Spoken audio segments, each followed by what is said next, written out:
The best way to avoid being destroyed by a media crisis is to plan for a media crisis. Now that may sound like you're looking for trouble, but let me explain.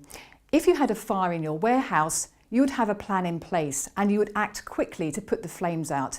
Well, the media crisis is no different.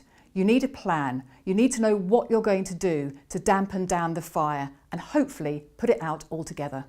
The first part of your plan is the holding statement, and even if there's very little that you can say, you have to say something. You have to fill that void that will otherwise be filled by somebody else. You are talking to your audience through the media, that is the wider public, us. If the worst has happened during your crisis and someone has been killed or injured, then you have to show that you care and that you are compassionate.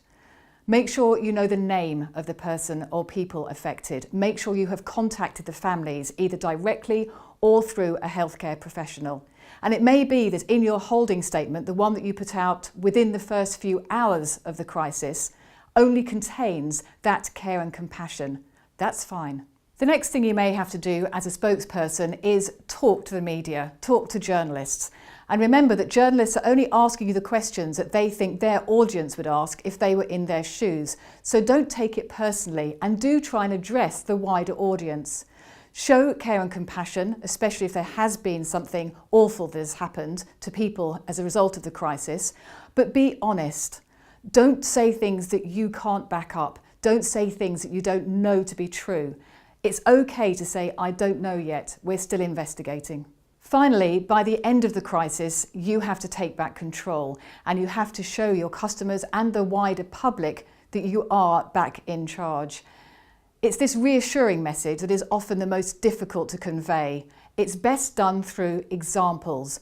If you can show if there was a fire that you did call the ambulance as quickly as you could, that you did have a plan in place, that you did call the fire brigade, that is reassuring actions.